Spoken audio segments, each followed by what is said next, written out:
안녕하세요. 최상욱입니다. 오늘도 부동산 세미나를 시작을 하겠습니다. 오늘의 주제는 낙관론자와 비관론자의 실수에 대해서 조금 다뤄보려고 합니다. 시장은 저 같은 사람을 비관론자라고 아니면 하락론자라고 이렇게 규정을 하고요. 그리고 주택시장에 대해서 좋게 보는 사람을 긍정론자, 상승론자 이렇게 규정을 합니다.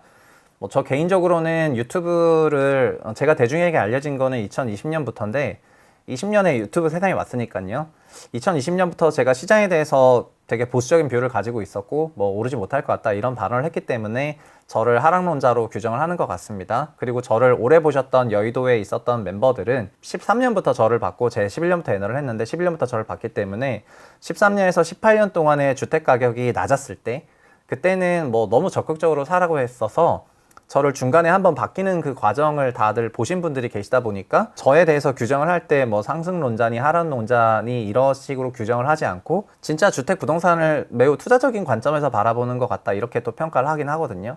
사실 투자라는 거는 여러 개념이 있겠지만 결국은 싸게 사는 것이 중요하고 비쌀 때는 팔 줄 아는 용기가 필요한데 싸게 산다는 거에 대한 그런 행위들 그리고 비싸게 판다는 거에 대한 이런 것들조차도 전부 부정하고 그냥 주택은 보유하고 평생 팔지 않으면은 무조건 된다는 식으로 이렇게 설명되는 거에 대해서 제가 약간 그건 아닌 것 같은데 라고 하면서 얘기를 했었던 것 같습니다.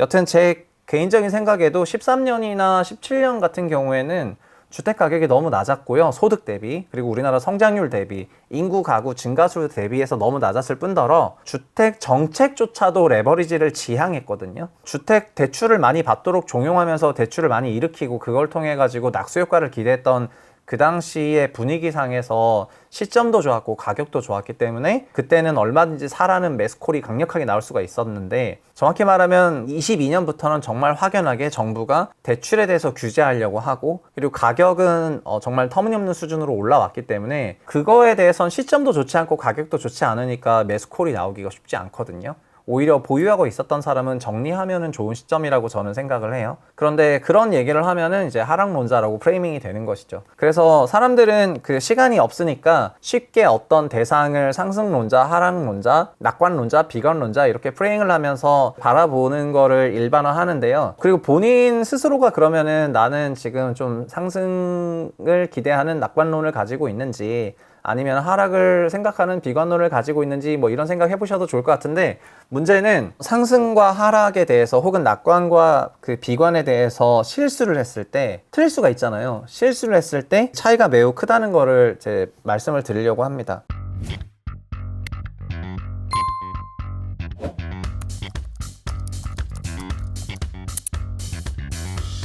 최근에 저는 이런저런 채널에도 많이 나갔고 제 채널도 많이 했었지만 출연도 많이 했었거든요. 그래서 많이 했던 이유가 요즘 들어서 다시 공급 관련 얘기들이 많이 나오면서 공급이 부족하니까 주택 가격이 장기적으로 우상향할 거라는 얘기들이 많이 나와서 주택 가격이 공급에 영향을 받지 않은 지 한참 됐는데 왜 아직도 공급 얘기를 할까 이런 생각들을 하고 그런 게 조금 답답해서 나갔던 것 같습니다. 근데 여전히 이 공급론을 주장하는 사람은 정말 많은데 언더스탠딩 3프로TV의 진행자인 이진우 님도 공급 관련해서 얘기를 굉장히 많이 했기 때문에 제가 공급 얘기가 적절하지 못한 것 같다라고 얘기를 하면서 이제 한 번 더 논쟁이 붙은 거죠. 논쟁이 붙어서 그런 얘기를 했습니다.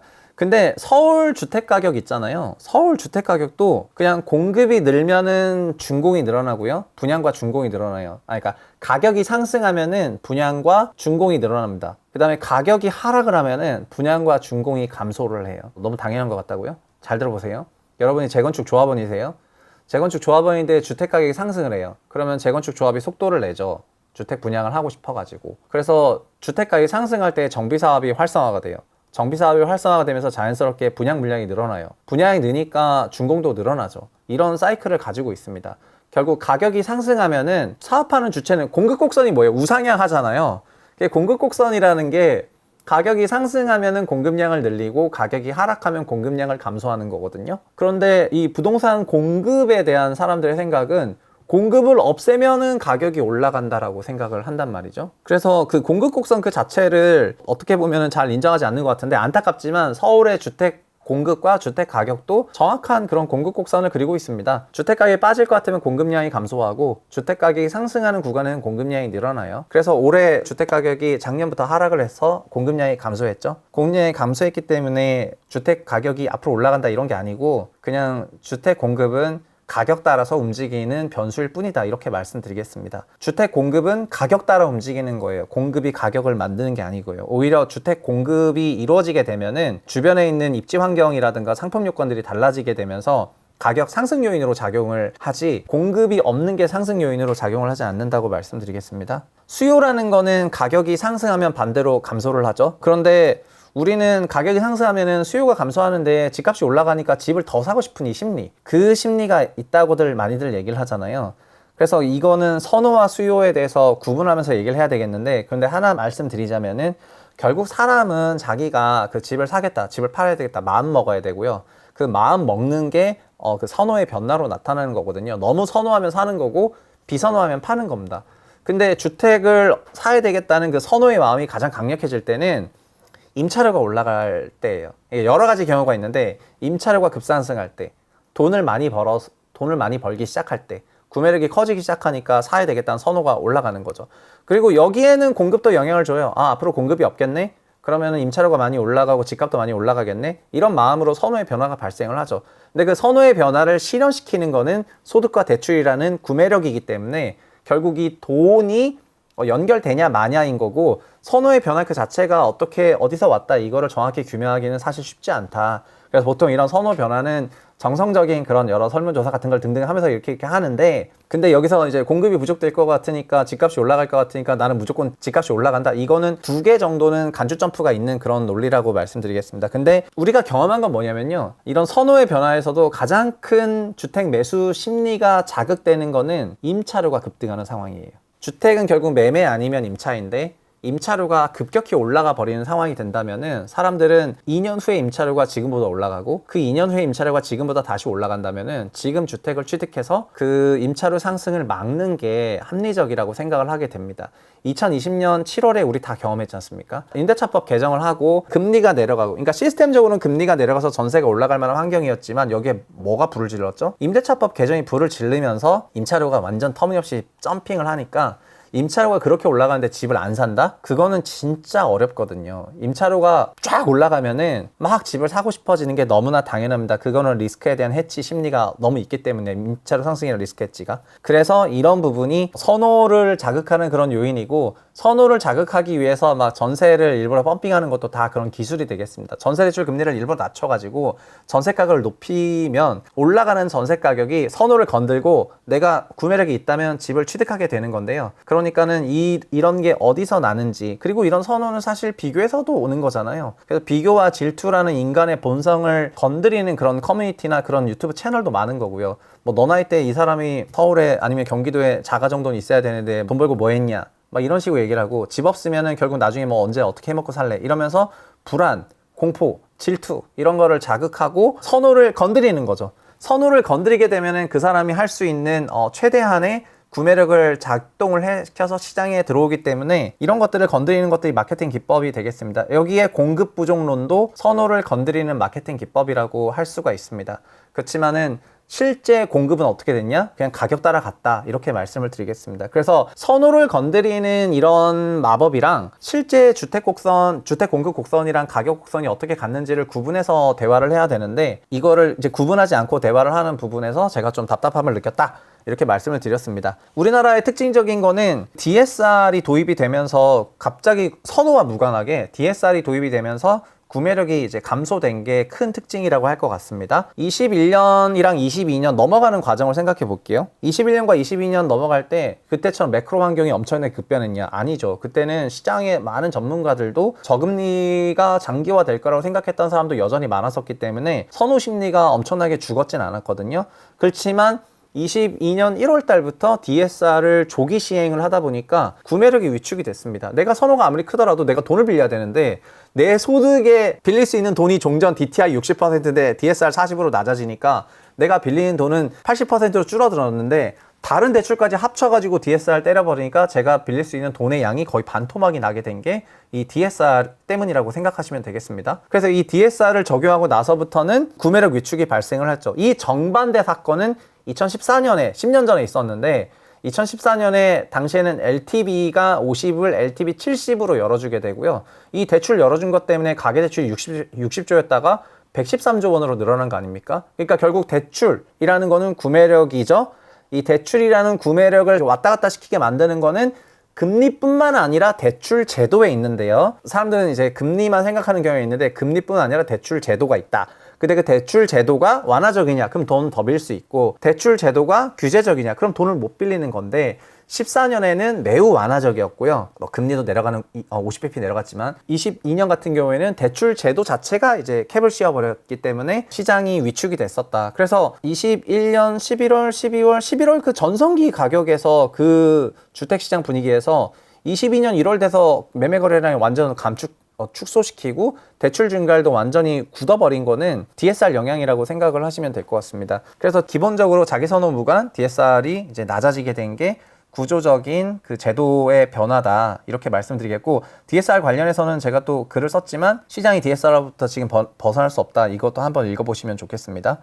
그래서 올해 추석 이후에 저는 분위기가 조금 달라질 거라고 봤었는데 제목을 좀 자극적으로 했죠. 제가 이거를 가짜 강세장이 끝나간다 이렇게 썼는데, 가짜 강세장 뭐 누가 그러더라고요. 진짜 가짜가 어딨냐. 맞죠, 진짜 가짜가 어디 있겠습니까? 근데 다만 저는 이게 한시적인 강세장이라고 생각을 했습니다. 한시적이라면은 여기 속을 필요가 없다는 거죠. 그냥 주식으로 치자면은 기업 업황 전체는 좀 부정적인데 특정 한 해 실적이 잠깐 나와가지고 그래서 그런 분위기였습니다. 그거를 좋게 볼 수도 있죠. 좋게 볼 수도 있지만 그냥 구조적으로는 조금 감익 트렌드가 이어지고 있으니까 그게 선뜻 사기에 좋은 그런 환경은 아니라 생각하거든요. 저는 업사이클에 실적이 안 나올 때 더 매수 타임이라고 생각하지, 다운 사이클일 때 실적이 잠깐 반짝 잘 나온 게 매수 타임이라고 생각하지 않기 때문에, 특히 부동산은 더더욱더 이번 달에 사고 다음 달에 팔고 이런 플레이를 했다가는 완전 패가망신하는 자산이잖아요. 그러니까 취득세율이 높기 때문에, 그래서 그렇게 할 수가 없으니까 자연스럽게 긴 시계를 가지고 얘기할 수밖에 없는데 1년짜리 강세장이 오는 게 무슨 의미가 있을까, 이런 생각을 했습니다. 1년짜리 강세장이 끝날 거라고 생각했던 거는 9월 달에 있었던 두 번의 회의가 있었고요. 그 회의 때 50년 만기 없애자, 스트레스 DSR을 도입하자, 그리고 특례 보금자리론을 없애자, 이렇게 세 가지 올해 대출 강세가 나왔던 요인을 전부 다 제거했기 때문에 자연스럽게 대출 양이 조금 감소하지 않겠냐, 이런 생각을 했습니다. 아마도 저를 기억하는 사람들은 2020년에 시장 전망을 한국에서 가장 크게 틀린 게 저였기 때문에 주택 가격을 움직이는 게, 저도 그 당시에는 공급이라고 알고 있었는데 공급 관련해서 다시 공급 확대로 전환했기 때문에 주택 가격이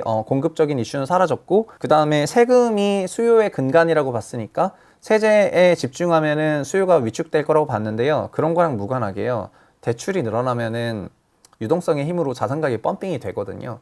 그래서 20년 하반기에 있었던 그 엄청난 대출 증가, 그리고 대출이 증가될 수 있었던 기반, 대출 제도도 있었지만 금리 인하도 있었죠. 혹자는 얘기합니다. 문재인 정부 후반부에 대출 규제하지 않았냐고. 규제가 중요한 게 아닙니다. 그러니까 실제 결과값이 대출이 늘었냐 줄었냐, 이게 더 중요한 거고요. 규제를 회피하는 방법은 엄청나게 발전돼 있습니다. 개인 규제를 했더니 법인으로 갔지 않습니까? 18년도부터. 그래서 2018년에 개인 대출, 가계 대출은 줄었지만 사업자 대출이 증가를 했잖아요. 그 사업자 대출 돈 빌려가지고 뭘 했는데요? 집 샀잖아요. 법인 카페, 법인 커뮤니티, 법인을 만들어가지고 집을 너무 사다 보니까 주택의 실거래에서 법인 비중이 1, 2%밖에 안 됐는데, 인천이든 청주든 이런 데는 주택에서 법인 비중이 40%가 넘어가는 일이 발생을 했죠.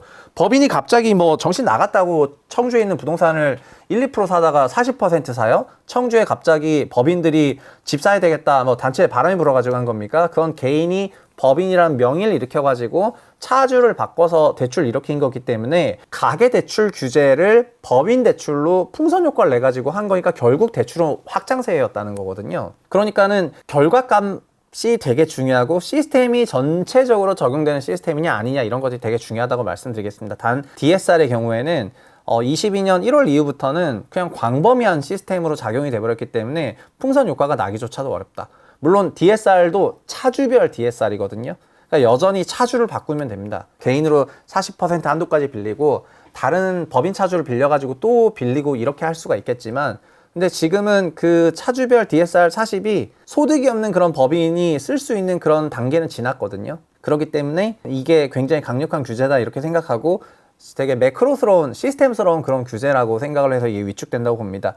그리고 20년 이후부터는 주택 가격의 키 팩터, 주택 가격 결정 요인은 그냥 그 수요 그 자체고요. 수요는 돈이고 돈은 소득과 대출이기 때문에 소득 증가율과 대출 증가율 이거가 거의 그냥 같이 움직이고 있다.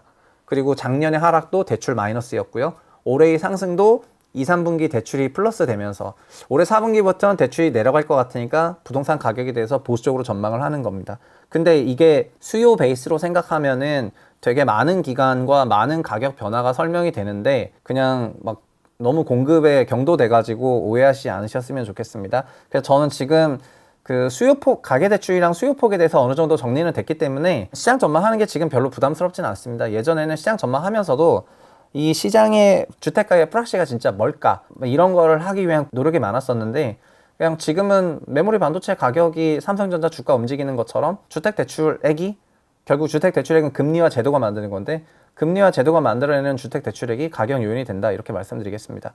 주간 가격 동향 지난주에 상승률이 약간 둔화됐죠. 서울이 0.09, 0.07로 수도권이 0.11, 0.08로 0.1을 넘으면 강세장인데 0.08 소수점 차트 차이로 좀 내려왔습니다. 상승률이 둔화된 거는 조금 추세적으로 나오고 있는데 근데 여전히 상승세에 있기 때문에 실거래가 신고되는 금액 자체들은 상승이라고 볼 수가 있는데요.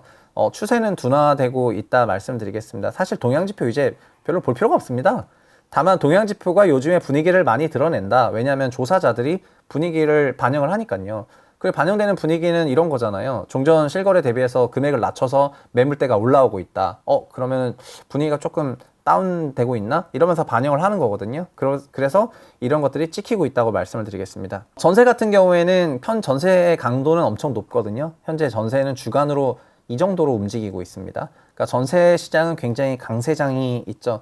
근데 저는 전세 대출 이게 전세에 대해서도 전세 가격이 구매력 있는 예비 수요자 나 매매를 할까 전세를 할까 이런 사람이 있는데 매매가가 빠질 것 같아 그럼 전세로 갈게. 그럼 전세 선호하잖아요. 전세 선호하면 예비 수요자에 의해서 이게 소위 매매가 약세, 전세가 강세 둘이 따로 간다고 생각하는 경향이 있는데 현재 전세 강도는 그 정도가 아닙니다. 그냥 수요는 위축되는데 전세 강도가 나오는 거는 전세 대출 금리가 여전히 낮기 때문이고요. 서울의 전월세 전환율이 4.8, 경기도 5.1이기 때문에 4.8, 5.1보다 낮은 전세 대출을 받을 수 있다면 전세가 무조건 유리합니다. 그래서 작년 같은 경우에는 전세 대출 금리가 5%를 넘었는데 이게 전월세 전환율을 넘긴 거거든요. 그러니까 전세에 갈 필요가 없었고 더더욱더 전세 약세가 나왔는데 지금 현재 구조적으로 전세 대출 금리가 낮은 부분이 반영이 되면서 전세가 상승이 나오고 있다고 말씀을 드리겠습니다. 이거가 어떻게 보면 정부의 마지막 남은 최후의 주택가격 지지 정책이자 눈에 잘 안 보이는 주택가격 지지 정책 중에 하나다 이렇게 말씀을 드릴게요.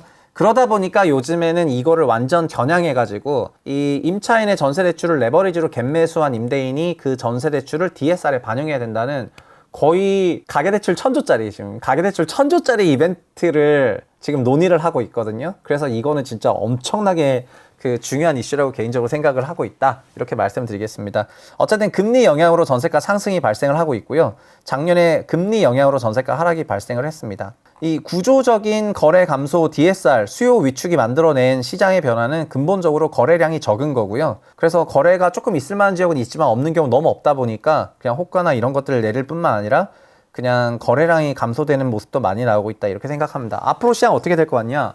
앞으로 거래 침체는 필연적일 겁니다. DSR 안 풀어주는 한 거래가 많이 올라올 수가 없어요.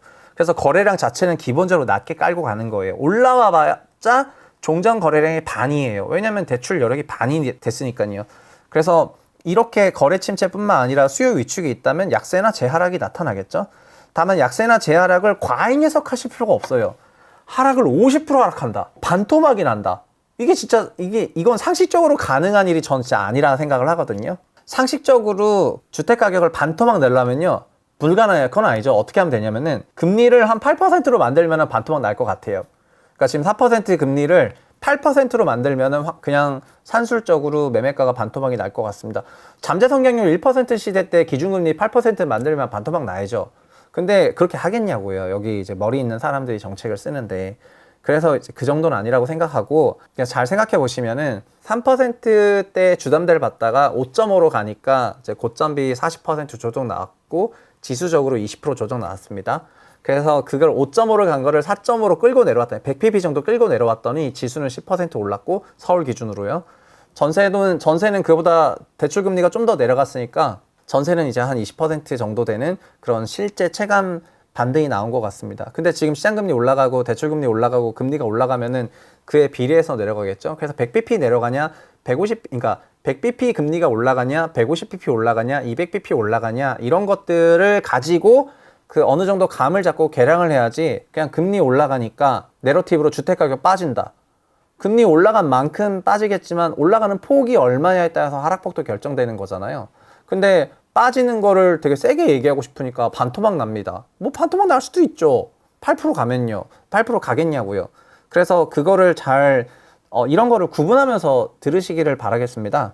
저도 뭐 유튜브인데 뭐 핵폭탄 그 뭐 이렇게 쏘고 막 이렇게 막 운석 충돌을 하고 그래가지고 자극적인 썸네일 담고 할 수 있지만은 그리고 그런 거를 그런 발언, 시원한 발언 들으면은 뭐 시원한 건지 어쩐지 모르겠지만 저는 이제 그런 생각 안 하고요. 현재 기조로는 시장금리 60bp 올라갈 것 같고 상품금리는 100bp 올라갈 것 같습니다. 그럼 60bp 상품금리 100bp 올라가는 거에 따라서 그 매매 실거래는 8에서 15% 밴드 정도 열려 있는 것 같아요. 마이너스 기준으로요.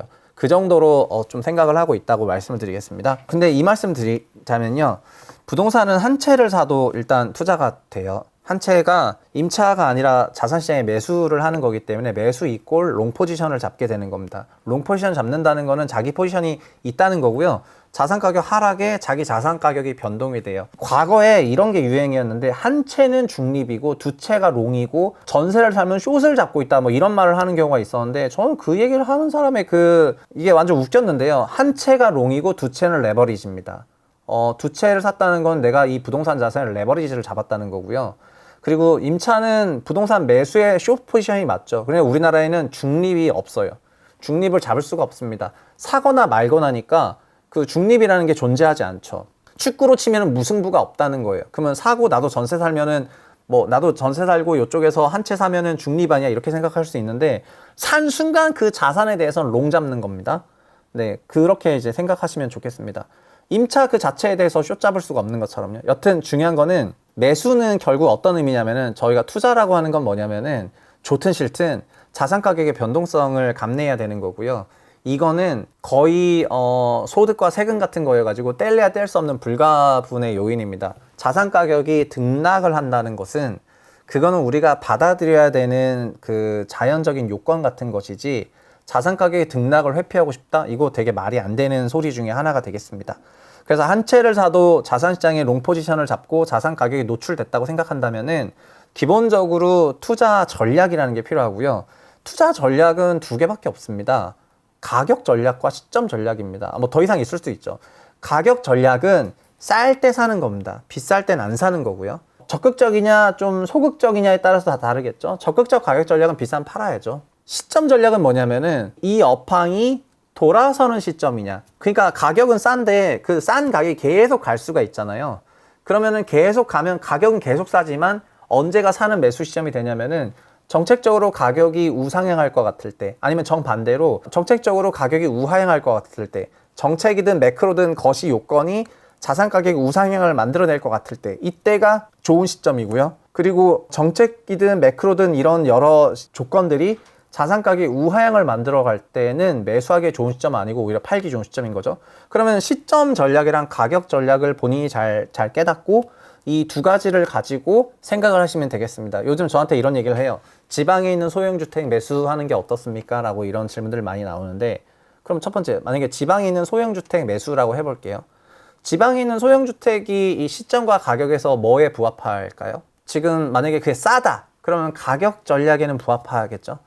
너무 싸져서 이건 진짜 말도 안 되게 싼 것 같습니다. 이게 가격 전략에 부합하는 매수 대상이 되는 겁니다. 그럼 가격 전략에 부합하기 때문에 살 수도 있죠. 그래서 이런 논리로 샀다. 그래 나는 몇 년간 기다릴게. 그렇다면 그거 굉장히 괜찮을 수도 있습니다. 근데 지방에 있는 소형주택이 지방에 있는 소형주택만 나 홀로 올라가야 되는 어떤 시점이거나 이런 게 아니고, 그러니까 지금 시장은 어떤 생각이냐면, 그러면 전부 지금 지방 소형주택을 사야 될 것 같은데 싸 보이는데 왜 안 사냐면요. 지금 지방 시점적으로 봤을 때 가계대출을 옥죄고 있는 이런 상황에서 그러면은 과거에도 그렇고 지금도 그렇지만 시점이 좋지 못하거든요. 그러니까 좋은 시점이 아니라는 생각을 하기 때문에 그러면 자연스럽게 이게 장기간 계속 쌀 수도 있다는 거예요. 그럼 장기간 쌀 수도 있고 다음 좋은 시점이 돼야지 그 가격이 변화할 수 있으니까 그 기간까지 굉장히 길 수도 있겠다는 생각으로 인해 가지고 굳이 지금 이 시점에 낮은 가격인 건 맞지만 내가 사야 될까? 이 마음이 드는 게 너무 당연한 겁니다. 여러분 2013, 14년에 이런 게 있었습니다. 2008년부터 가격이 고가였지만 2010, 11, 12년을 거치면서 가격이 합리적인 레벨까지 내려왔고 역사상 가장 낮은 가격대가 있었습니다. 그렇지만 사람들은 시장은 사지 않았어요. 왜냐하면 좋은 시점이 아니라고 생각했던 것 같습니다. 시장은 뭐 똑똑하니까요. 시장은 언제 샀느냐? 가계 레버리지 사이클을 열어줬을 때 2014년 말부터 그때부터 적극적으로 취득하기 시작을 했습니다. 좋은 시점이 온 거죠. 그래서 우리나라는 역사적으로 좋은 시점은 레버리지 사이클 열어준 시점이었고요.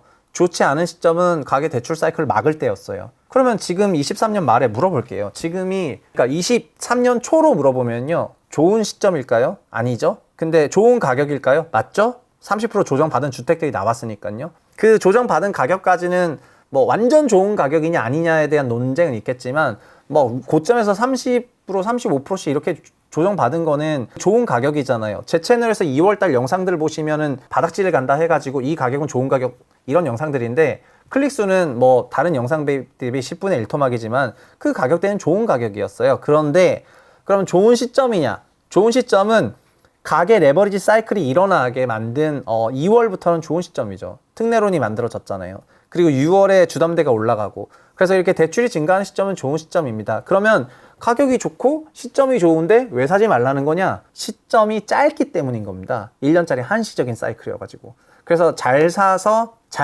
진짜 낮은 가격에 잘 사면은 어느 정도 버퍼가 있을 수가 있겠지만 그냥 그 시점에 짧은 좋은 시점의 후반부에 소위 올해 2분기, 3분기, 그러니까 3분기 정도 됐을 때 그 후반부에 가격도 이제 높여쳐가지고 좋은 가격도 아니고 좋은 시점도 아닌데 3분기에 거래를 막 일으켜서 산다? 결과적으로 좋을 수도 있지만 지금 좀 더 긴 시기로 보면은 이게 정말 좋은 시점이겠느냐라고 생각했을 때 저는 아니라고 생각하니까 여기서 노라고 얘기를 했던 거고요. 그냥 계속해서 굳이 올해 대응할 필요가 있을까? 이렇게 말씀을 드리는 겁니다. 일각에서는 이런 질문도 많이 받는데 내년에 전세 만기되는데 내년에 집을 사야 될까요? 이런 질문들. 이런 질문에 대해서는 저 항상 얘기하지만은 본인의 그 인생 사이클보다 정말 자산시장의 사이클을 더 중요하게 생각을 해라. 자산시장 사이클에 자기를 맞추려는 노력만 해도 저는 반은 간다 생각하거든요. 내가 올해 전세 만기니까, 올해 11월 달에 전세 만기니까, 내년 3월에 전세 만기니까. 그러니까 지금부터 집을 알아봐야지. 자기 사이클에 맞추는 거잖아요. 그런 생각이 필요한 게 아니고요. 나는 어떻게든 일단 전세를 살든 월세를 살든 어떻게 주거 문제는 해결하고 진짜 집을 잘 사고 싶으면은 시점이나 가격을 잘 골라서 그거를 준비할 수 있게 해야 될 거 아니겠어요? 그래서 본인이 구매력을 가지고 있는 그런 상태라면은 전세가 아닌 전세를 묶여버리니까 전세가 아닌 월세라도 사야 되겠죠? 그리고 그런 식의 대응을 해서 유동성을 좀 갖고 있다가 좋은 시점이나 좋은 가격이 나왔다고 생각했을 때 들어가야 되는데 본인의 임차 만기 기간에 자산시장 사이클이 맞기를 바라서는 안 되는 게 맞다고 저는 생각을 하고요. 그래서 이 시점과 가격에 대해서 잘 생각하셨으면 좋겠다. 이렇게 말씀을 드립니다.